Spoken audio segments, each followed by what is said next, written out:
la situation politique est dynamique. Elle est dynamique, elle est rationnelle. Lorsque vous êtes en politique, vous devez noter une seule chose. Vous n'évoluez pas avec des valeurs absolues.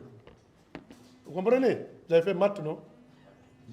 D'accord. Donc, les valeurs absolues. La politique, il n'y a pas de valeurs absolues. Aujourd'hui, vous pouvez être avec un adversaire. C'est pourquoi vous voyez Cellou et Alpha Condé s'asseoir, discuter comment, c'est-à-dire enlever les militaires au pouvoir. Pourtant, Alpha Condé a fermé le siège de Cellou. Vous le savez quand même. Vous n'avez pas dit que ça c'est pas bon. Cellou ne devait pas être là. C'est normal que vos journalistes se fisent. C'est normal parce que vous n'êtes pas politique. La politique, elle est dynamique. Et un politicien s'associe avec toute personne qui peut lui permettre d'atteindre ses objectifs. Il n'y a pas de conviction.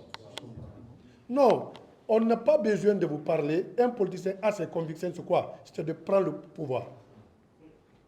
C'est tout. C'est l'objectif d'un politicien, c'est de prendre le pouvoir. Peu importe le chemin à suivre.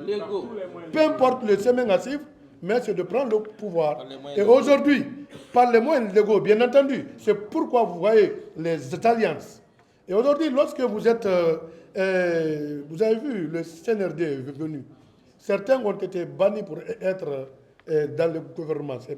C'est tous qui ont appartenu aux institutions qui étaient pendant Alpha Condé. D'accord, c'est normal, c'est logique. Maintenant et aujourd'hui, et ceux qui sont aujourd'hui avec Doumbouya, vous pensez qu'ils n'ont pas raison aussi de soutenir Doumbouya? Ils ont raison. Ceux qui étaient hier avec Alpha Condé ont eu raison de soutenir Alpha. Pourquoi ceux qui sont avec Doumbouya n'ont pas raison de le soutenir? Et nous, politiques, nous avons une vision, c'est de collaborer avec toute personne qui peut nous permettre d'atteindre nos objectifs politiques. Parmi nous, il y a des gens qui ont travaillé à faire partie des dictatures. Il faut le reconnaître aussi. Mais à un moment donné, comme l'a dit mon cher ami Dr Diallo, en politique, tout est dynamique. Ça s'obtient par la logique de débat et de concertation et de la vision. Toute idée, toute perspective qui peut nous conduire vers un résultat limpide de la plus belle de manière, nous y sommes pour. Et vous n'êtes pas sans voir qu'en 2010, il y a eu une crise qui a conduit au 28 septembre. Nous sommes encore dans cette situation. Est-ce qu'il faut continuer à travailler dans cette logique pour qu'on nous partions vers un autre 28 septembre? Je dirais non. Ce pays a connu trop de bains de sang. Nous estimons que si des hommes ont soutenu le troisième mandat, il faut rappeler que les autres ont soutenu le coudéisme d'un moment. Et ni l'un ni l'autre, chacun a sa raison d'appartenir à une entité donnée et de se défendre. Mais ce qui reste, l'état du pays et l'histoire. Ce que nous devons retenir aujourd'hui, nous avons le souci de construire notre pays dans la démocratie, dans le débat, dans une paix durable. C'est ça un peu la motivation. Maintenant, par rapport aux préoccupations des uns et des autres, nous devons, le CNRD sont là pour les Guinéens, je pense. Et ceux qui estiment qu'il faut travailler avec le CNRD sont libres d'aller.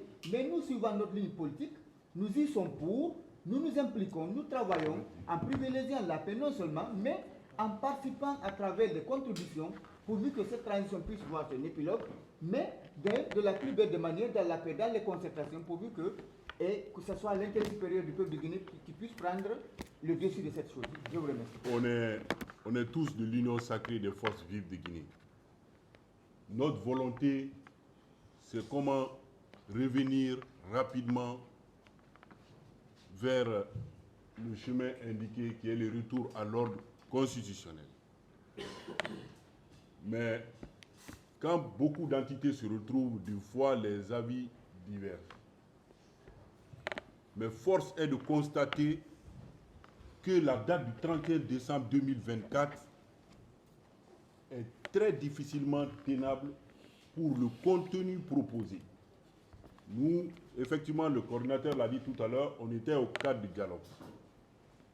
Et le deuxième point des 10 actions du CNRD, qui est le programme national de recensement à vocation d'état civil, le PNRAVEC, n'est pas encore fini. Et c'est ce PNRAVEC qui est censé nous donner un fichier électoral. Sans fichier électoral, il n'y a pas de référendum, il n'y a pas d'élection. Ajoutez à cela la nouvelle constitution. Donc il y a beaucoup d'actions qui ne sont pas encore menées. Et pour cette raison, cette date va être impossible à tenir. À date, on est à 2 mois de la fin des élections, de la transition, et on est encore au point 2. Donc nos amis qui ne sont pas là sont libres de leur choix. Nous sommes aussi libres de notre choix. C'est clair. Nos avis divergent, mais ça ne nous empêche pas comment on appelle, le mot m'échappe, non pas les actes, mais aussi de contribuer à l'évolution de cette transition pour une transition réussie.